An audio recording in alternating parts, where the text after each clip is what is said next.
o cromossomo Y. Então hoje, gente, vamos entender o que é o cromossomo Y. Para começar, o que acontece? A gente tem 46 cromossomos no organismo. Eles estão todos em pares. Então temos 23 pares de cromossomo. Total, 46 cromossomos no organismo humano.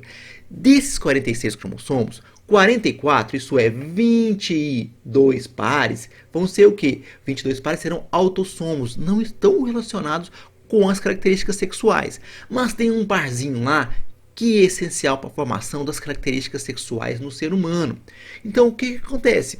A gente tem um deles que é o X, cromossomo X, e outro que é o cromossomo Y, cromossomo Y. Então, cromossomo X, a gente pode ter 2X para definir o que é biologicamente uma mulher e cromossomo XY para a gente ter definido como é biologicamente um homem.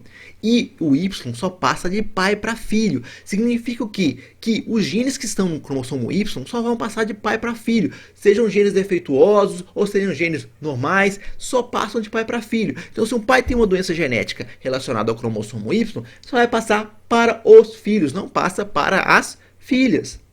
E a gente tem genes lá. Muitas vezes o pessoal pensa, cromossomo Y é só para definição do sexo. Não é, gente, só para isso, ele tem outras funções. Ele tem um número de genes lá que, conforme o estudo, vai variar quais os genes que estão representados lá. Tem gente que fala que são 45, 73 ou um número no meio desses aí, gente. Mas tem outros genes que não estão relacionados com determinação do sexo, que são importantes e estão no cromossomo Y. O cromossomo Y, gente, ele perdeu alguns genes ao longo da evolução humana. A média que se perdeu, pelo que se diz em alguns estudos, é de 1 a cada 4,6 milhões de anos. Então, um gene a cada 4,6 milhões de anos, gente.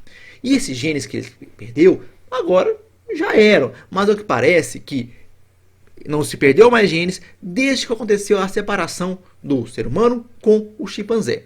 Então a gente tem esses genes lá que são restritos ao sexo. Então, como eu falei, genes que estão restritos ao cromossomo Y. Então, restritos a um sexo apenas, tá certo? Diferente de genes ligados ao sexo, que estão, por exemplo, no cromossomo X. Então a gente tem aqui no cromossomo Y, temos uma região pseudo-autossômica, que é uma região que é capaz de se recombinar ainda e que é importante para o pareamento também do X e do Y durante o processo de meiose ou de mitose, certo? A gente vai ter lá um centrômero, normalmente, e no braço pequeno, no braço menor, né, que a gente tem lá do cromossomo Y, a gente vai ter essa região SRY.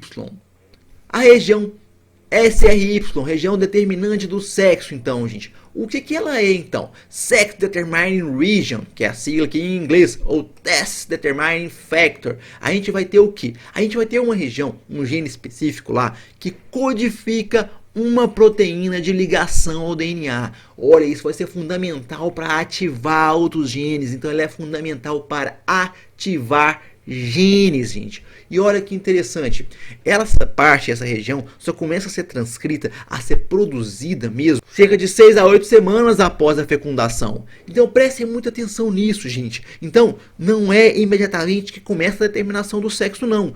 Todo mundo é formado igualzinho, de maneira igual, durante as primeiras semanas. Somente a partir dessa 6ª ou 8ª semana, que essa regiãozinha aqui, ela começa a se manifestar. E então, vai começar o processo de diferenciação sexual. Então preste atenção, ele vai agir ativando algumas células. Como? A gente tem células da gônada lá, células primordiais da gônada que estão no estado bipotente. Isto é, elas podem ir para um lado ou para o outro, formar testículo, formar ovário. Então, tá aí, pode escolher o que vai ser feito. Aí o que acontece?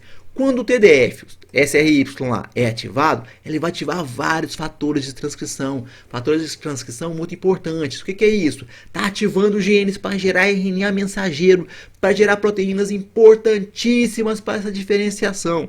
Então, esse aumento dos fatores de transcrição é que vai gerar essa diferenciação de células. Vai gerar, por exemplo, as células de Sertoli lá.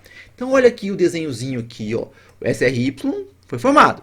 Ele vai e começa a ativar outros genes. Então, por exemplo, ele desativa genes ovarianos, ativa genes testiculares. Ativa também esse SOX9, que é muito importante, que vai agir da mesma maneira em outros genes. Vai fazer como? Mantendo desativado genes ovarianos e ligando os genes testiculares, gente. E é assim que vai. A gente tem aquelas células primordiais que começam a ser o quê? Diferenciadas. Então, acontece a partir daí a determinação sexual, que vai fazer o que também? A inibição aqui, ó, das células ovarianas. E aí continua até a formação completa do testículo.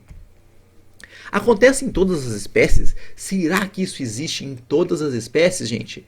Não ocorre em todas as espécies. Tem maneiras diferentes de determinação do sexo, gente. Quando a gente fala disso, a gente está falando principalmente de mamíferos. Quando a gente está falando desse cromossomo Y aqui. Mas não está falando de tudo quanto é espécie, não. Olha só, em répteis, por exemplo, a determinação do sexo é importantíssima e acontece como? Por fatores ambientais, principalmente. Por fatores ambientais. Em aves também acontece a determinação do sexo, mas é um processo inverso. Preste atenção. Biologicamente definido como mulher, XX. Biologicamente definido como Y, XY. É o contrário, por exemplo, aqui ó, nas aves, que vai ser o ZZ aqui no macho e ZW aqui na fêmea. Perceberam a diferença?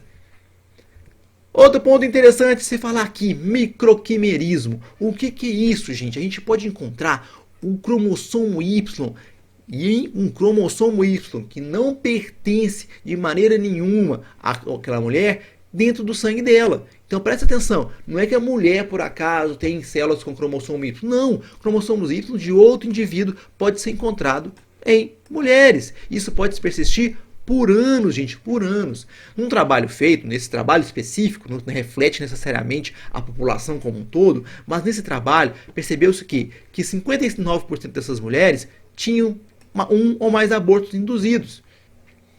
23% tiveram um ou mais abortos espontâneos. 10% nunca engravidaram, gente. E 8% só tiveram que, olha aqui, ó, progênies femininas. O que significa isso, gente? Essas mulheres que nunca engravidaram, tiveram progênies femininas, pode ter acontecido o quê? Ou elas tiveram, por exemplo, um gêmeo que foi absorvido bem no início da gestação, ou então pode acontecer outros eventos, como, por exemplo, elas tiveram alguma gravidez, ou às vezes mais de uma gravidez, e não souberam disso. Simplesmente aconteceu algum aborto espontâneo que elas não sabiam. Outras observações importantes que a gente tem que fazer aqui, ó. Pode acontecer falhas na ativação aqui do SRY. Quando acontece essa falha, não vai funcionar o Y, então não vai ter ativação do Y, daqueles fatores de transcrição lá não, gente. Como não tem essa ativação, o que vai acontecer? Esse Y vai estar inativo. O Y vai estar o quê? Inativo. Então, forma-se o quê? Gônada feminina dos ovários. Pode acontecer também a recombinação do X e do Y. Não deveria acontecer, mas pode acontecer. Tem o X, tem o Y lá e acontece a recombinação entre eles. Eles trocam porções deles. Não deveria acontecer isso, mas quando acontece, você tem aqui um X aí, ó. Opa! Um X com a região SRY e um Y sem essa região. Quando acontece então a fecundação, gente, e se for utilizado na fecundação a célula que tem esse X aqui, o que vai acontecer, gente? Vai ser o quê? Vai ter o quê? Um macho XX, porque vai ter um X que vai utilizar essa regiãozinha aqui, ó, e vai gerar a formação de testículos. E se esse Y for utilizado na fecundação, o que vai acontecer? Uma fêmea XY, porque tem um Y que não vai ter região determinante do sexo masculino não, gente. Ok? Então é isso, deixa o seu like, inscreva-se no canal e ative o sininho.